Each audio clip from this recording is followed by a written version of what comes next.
welcome back to another episode of Data Protection Gumbo. And this week I have the pleasure of speaking with Kevin Bailey, who is the chief analyst over at the firm Synergy 6 Degrees. And he's also a fractional VP of Strategy and Technology Advisor for the Cyber Resilience Center in London. And Kevin has more than 3 decades of technology experience covering data storage, information security, and cybersecurity from organizations such as Symantec, IDC, and BAE Systems Applied Intelligence. So, Kevin, welcome to the Gumbo. How are you? I'm good. Thank you. It's great to be back here. So, about a year since you and I had a chat last time. So, I'm looking forward to this one. A little bit controversial, but Okay. that's what we're here for. We welcome controversy on the Gumbo. So, we have to throw some spicy stuff into the pot Exactly. every once in a while for people to go grab some milk for, right? Exactly. So, I apologize to all my friends at Veritas before we start, just in Oh, case. at Veritas? I'm at Veritas, I so know you we are. we we So, can apologize to them. so yeah, don't come after me later. So first talk about Synergy 6. So Synergy 6 is a go-to-market consultancy specifically for cybersecurity companies, so for vendors. And I've been running it coming up to 4 years now. Decided to go out on my own like a lot of people. For me, it was before the pandemic. So it's been good. It allows me to get coverage across different areas of cybersecurity markets and backup and security, covering everything from research, insight, go to market planning, right the way across organizations. So it's not just the sales or marketing teams, it's everybody that's included in GTM activity. So I'm enjoying it. It's good. I've got another client I've just taken on today. Okay, congratulations. Thank you. And yeah, hoping 2024 is as good for me as it is for you guys. All right. And we're here to dive into I guess you can call it a traditional concept when it pertains to backing up data, making sure that your data is protected, making sure it's available and it's redundant and all of those things. And we're going to talk about the 3-2-1 backup strategy and whether it's still fit for purpose or not. Is that correct? That's correct. That's what we're here to address. And that was something that was on my burning list of things to do through my engagements. And also because I look at things and the way the world's changed in cyber.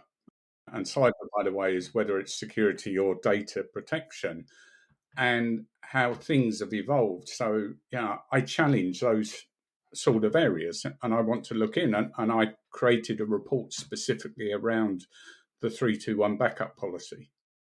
Okay. And why 3-2-1? Why not AI or something else? AI, who's not covering AI? It's a I bit know, like right? who's not covering machine learning as it was in the past or blockchain. 3-2-1 is there because I think everybody knows that data is the key asset for any organization. Doesn't matter Right. what hardware, software, people you got. If you've got no data, you've got no business. And everybody's seen, and I don't need to list out the amount of cyber attacks where data is the end goal for those attackers. And what they're trying to achieve is maximum disruption for the organization. And it doesn't matter what size, whether it's small business or large business, yeah, maximum disruption, but also, yeah, obtaining those assets. And then, unfortunately, in a lot of cases, holding that organization to ransom because they've Okay. held those assets and what Yeah. happens in those. Okay. And I guess all of the backup vendors are using different flavors of 3-2-1. You have 3-2-1-1, you have 3-2. It's so many out there, and I'm trying to find out from you. Do you believe that backup vendors could do more to help organizations as it pertains to the number of copies that they're keeping and where they're storing these copies, and also just more best practices around, let's say, disaster recovery. And I think it's always good to go back to where things started. So 321, by the way, wasn't created by a backup vendor.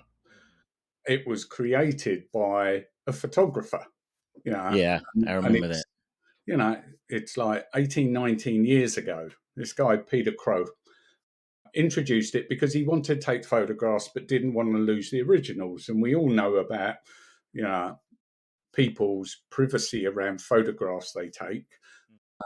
And Peter came up with this evolution at time about 321.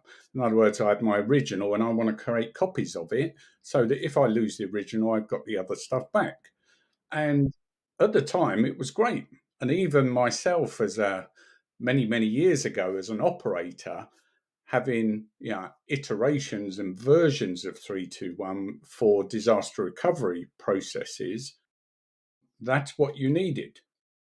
But Yeah. I think the big issue around this now comes is that, as we say, data is the asset for the organization, and that's only growing. You know, 15, 20 years ago, suddenly it was this change from, well, if I don't need the data today, let's delete it. No one deletes anything. And you have to retain the data because there could be value in it. Plus, from a backup and recovery viewpoint, you might need to go back to that recovery point because you want something specific out of there. So when you look at, in effect, the merging of all these activities and the increase of targeting of data, when Peter first brought up 321, cyber criminals weren't to be seen. Yeah, right. They weren't targeting that data. So things have changed, and Hmm. we know now that cybersecurity tools are fallible. You can get through malware engines because it happens. If it didn't happen, we wouldn't be seeing, for instance, all these ransomware attacks coming down. So Right. if they weren't fallible, yeah, then we wouldn't have the problem. But it's that 1% that gets through. The issue that I've got with 321 is fantastic for activities and events where you have time on your side. Disaster recovery is a timed activity in business continuity, always has been. When you're suffering an incident, you don't have time. So I Yeah. want to get it back. 321, as everyone knows, is one copy on site, a copy off site, a copy on a alternative media, which tends to be immutable or tape. And Right. I'm a storage tech person, so I like tape still, which is good. But the issue comes, is 321 overkill? Because as Veeam produced in one of their reports, and I put it in my report, you know, people target the backups, you know, understand the way the mentality of an attack is that the first thing the attacker will do is go in and do reconnaissance of the environment. First, to see if there's anything valuable. The second thing is, what have you got that's going to stop me from exploiting the full extent of what I want to do? So when you look at that, they go looking for backups, Yeah. shadow copies, all of these things that immaterial of what you've got into place, they will invalidate them. And everyone's seen that happening. So Right. in effect, what you're left with is one of the 321 left over, which is the immutable or tape, because that's the only one they can't touch. Right. So then you're reliant on bringing that back. 321 also is predicated on the fact that if you lose the first copy, the second copy is off-site. Right. It's sensible. So if you've got two copies off-site and you get attacked, because this is what we're looking at, you get attacked, the first thing the CIO, the head of infrastructure, will do is take your networks down. Right. Why? Because they want to contain the attack and they don't want other attacks coming in, and that's containing it internally, stopping your third parties from getting infected, and that's the sort of thing that they will look at. Now, remember, the other thing on this is if you got attacked and it's turned into an incident where data is the target, 9 times out of 10, you don't know the attack's going on because all of the security tools have missed it, which Yeah. means it's not going to pop up on your SIM products. You're not going to get alerts. So you are susceptible to waiting until either a user finds I can't get access to my device or my data, or somebody finds it because they've copied it and sent it, on the dark web. So the Wow. world's changed from traditional 321 to what there is today. Okay. Yeah. Very insightful. And it makes me think about some of the other traditional terms that go along with protecting data, backing up data, recovering data. And one, so you have what, three things: you have recovery time objective, RTO, you have recovery point objective, RPO, and then you also have something that's called maximum tolerable downtime as well. And so are those still relevant? And what are your findings around, let's say, RTO and RPO? Well, I think it's interesting. Your last one about maximum tolerable downtime Mhm. is a really, it's almost like it's not spoken about, but it fits before those RPO and RTO comes in because what people want today, because again, the world's changed today from what it was 321. We're in an always available environment, not always on, always available. And that's what you talk about with data. So when you look at maximum tolerable downtime, is how long can my business operate without access to the system? So you look at that and then you set your RPOs and RTOs from it. That's the way that I would view it. So your risk managers, people like that would say, we can maintain a day, 2 days, 3 days, whatever the number is. They're saying, we think we can survive without it. Remember, you take your networks down, that means your website's down, your activity, you can't talk to your own employees, let alone your customers. Then you get onto recovery point objective. Now, if you look at it, recovery point within 321, you're creating three copies of the same data. So in real terms, you've got four copies of the data. You've got Right. real data and then three copies of it. Your RPO is key. What's my recovery point objective to bring it up? Now, if you know when you've been hit and you say, I got hit yesterday, it gives you that period to go back to. It's different to a normal operational event where someone's deleted data or compromised their device and you need to rebuild it. You're only going back a few hours, and that's where incrementals and such like can come in. Mm-hmm. But in an incident, if you're saying I need to go back 2 days because I think we got hit 2 days ago and we can work that out, you have got accessibility from your system now for that point of time across three different copies. And you will execute whatever is the fastest one to bring that back. Normal tabletop exercises will always use either the on site one or the one in the cloud, but they'll assume your networks are available to do that. Yeah. And that's why I always say to people, when they target data, they will target your backups as well as your live data, but they'll also target Active Directory, DNS servers, things like that. Yeah, they're there to make your life a misery. So if you Yeah. need to go back a period of time, RPO is exactly what you should be doing. You should still do that because RPO is driven by what's my maximum outage that I can have, because it may mean you've got to go back and then do roll forwards, that you've got in place. RTO, absolute waste of time at the moment. Yeah, sorry to say it, but and you'll see it on Mm-hmm. my report. Okay. So, and like I say, I chose two vendors totally at random. I chose let's call it a natural cloud SaaS vendor, begins with Jeff Bezos, and and another one that's green. Okay.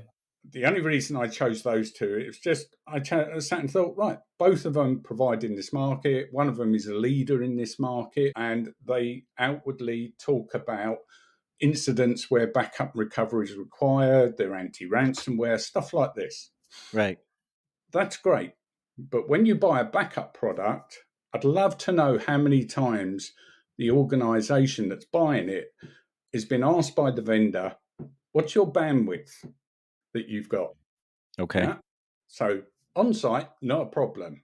I can do it local, everything goes in. Now, most of the on site vendors' chats that I hear, and I go looking on the boards, Mhm. they talk about 100 megabit transfer rate sustained. We need to get something right here. And this is probably a good thing for salespeople that are listening. Megabyte and megabit are two different things. Never mix the two up. A lot. Yeah. One is 1/8 of the other one. So if I'm pushing at 100 megabits a second, yeah, I've got an eighth of what I may tell inadvertently to a customer. Now, Jeff Bezos' company, they give you 51 megabits a second as standard. That's it. Mhm. That's all you get. So I worked out through the analysis that if I've got, and I use 5 terabytes as standard, so that's my day one. I worked out over a year, you could accumulate 207 terabytes of backup data using the 321. That Okay. immediately sets alarm bells off. I know storage is cheap. Remember, I sold it as storage tech for £2 a megabyte. So two and a Okay. half Yeah. bucks a megabyte.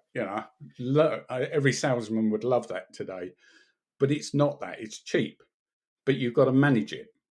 You've got to make sure everything's in place. Has the backup worked?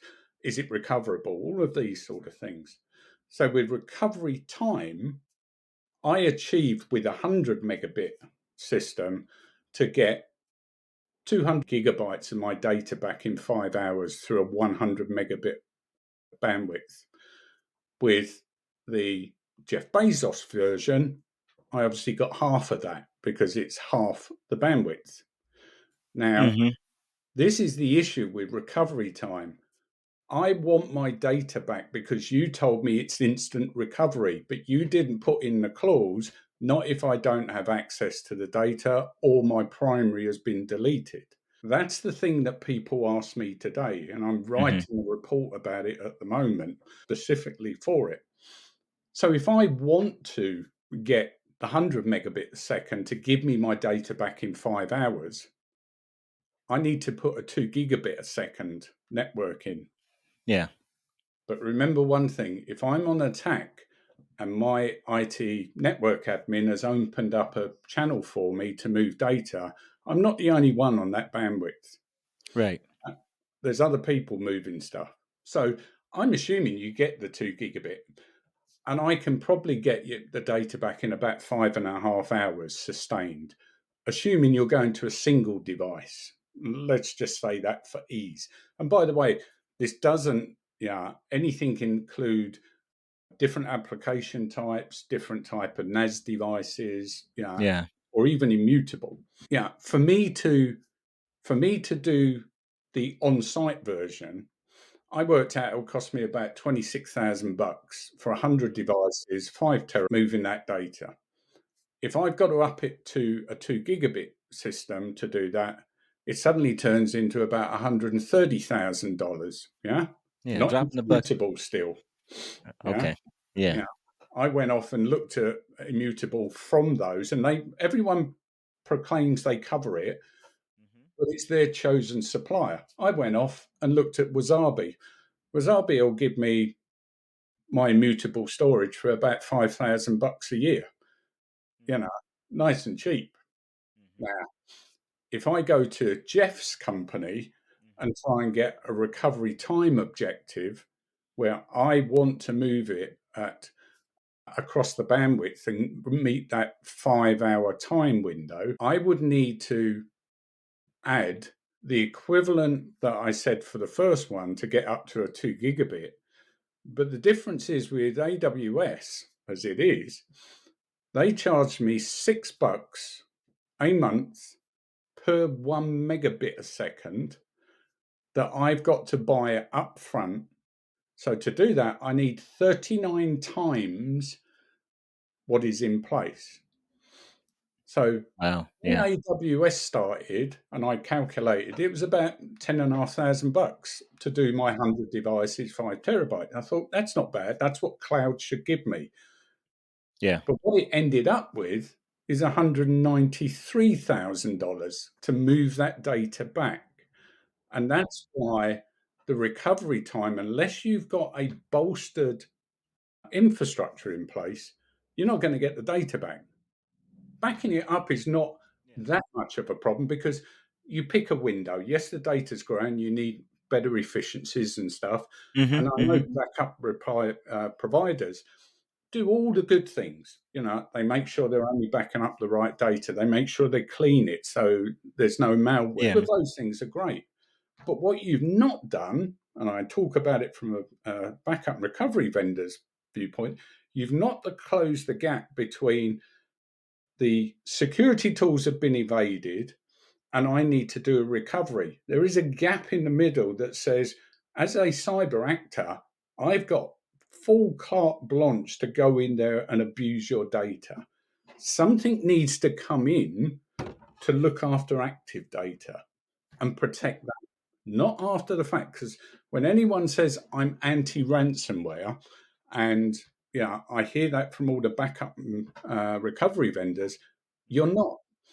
What you're talking about is you have immutable storage capability that says the ransomware attacker cannot get into my backups. You are setting the market incorrectly because of, yeah, any good data manager in an organization will go, great, you're anti-ransomware. You're going to stop them from attacking my data. No, I'm not.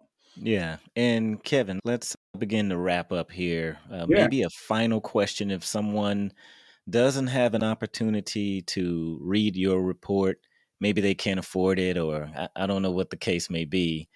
If it's free or is it paid or whatever the case may be, what's the major takeaway from all of your research and the information that's in your research report? there is one. All my research is free. Oh, Go okay. to, go to my website, synergy6d.com, or look for me and you'll find my website. You'll find it on the results pages. You can download it. I don't gate my reports. Okay. So the takeaway from this is there are technologies that can work with backup and recovery vendors to protect the active data. We're not talking about anything to do with CrowdStrike, SentinelOne, all of those Mm-hmm. endpoint products. We're talking about something that helps to protect the active data and recover it a lot faster. RTO, that thing is essential. But it doesn't mean that backup recovery vendors are pushed out. It's a combination of the two. Right. Anybody wants to reach out to me, I'll take you through what it is. And you'll read it in the report. I put an example in the report. It's there. So it's a positive for the backup vendors, but it's a wake-up call to say you need to come closer, to the Mm. playing field. Don't sit out there. And Yeah. please And be explicit with your marketing messages. and what do you just we have to do AI, right? So what They we have to do AI. AI. Who's going to win the race? Bad guys or good guys? they won't be. It'll be a zero-sum game. And Bad why is that? guys. Bad guys have got more money, more resources, as we all know, than everyone else. Yeah. But the good guys have got the same as well. It's no different to the playing field we're in today. As we advance, they advance. They talk about quantum computers, and I see stuff. I'm judging the Mobile World Congress Awards at the moment, and a lot of stuff around quantum encryptions coming down and discussing about that. AI is there. My view on AI is always AI will never take over the world because AI doesn't have a conscience. Yeah, Not sentient. exactly, and that's the thing. So we will advance everything we advance as the good guys. The bad guys will advance because that's how they learn, and then they advance and we learn from them. That's how the security game works. There'll be plenty of positives, there'll be negatives, and that's what the government's trying to do with putting controls and Yeah, regulations right. around how it should be done. And I think that's a good thing to do because it is a major advance for different industries. But it's a Okay. zero sum game. No one's ever going to win or lose out of this. There'll be something else in 5 years' time that will change our minds. Yeah, So, maybe it's gonna be this VR headset or something that Apple is pushing, and I just read where there is a, I think, 512 gigabyte version or 1 terabyte version, and it's like, okay, that's a no brainer. But what's the price difference between and the two, right? yeah, So, I think you've got to look into these. And what we're doing with AI today is no different to what we did with Second Life a few years ago. That hmm always hmm existed, that metaverse between reality and not. And, you've got law enforcement organizations looking into this. I know there's cases around the world, and there is in the UK, with things that are happening in the metaverse, i.e., in AI, that is affecting individuals. So I think AI will come and will be good, but it's got to be very aware of the effect it has on individuals who, those susceptible will live in that world. And we need to make sure they understand the difference between reality and what is, in effect, fictitious. You can make it up. So yeah, yeah. in security, we've done it for a long time. We've done machine learning, deep learning. That's how you build AI systems that everyone talks about to stop the bad guys. Well, they do the same thing to try and get around us. So, Yeah, and I always talk about the movie Ready Player One, which is a very powerful movie, and I think they shoot it in the year 2030 or something like that. And it's like, 30, 40 years in the future, where do you think technology would be? But Kevin, I really want to begin to wrap up here, and no problem. thank you again for being a guest on the show. Also, make sure that we maybe provide a link to all the Gumbo listeners for the fantastic report that you wrote. I had an opportunity to read it and definitely learned a thing or two as well.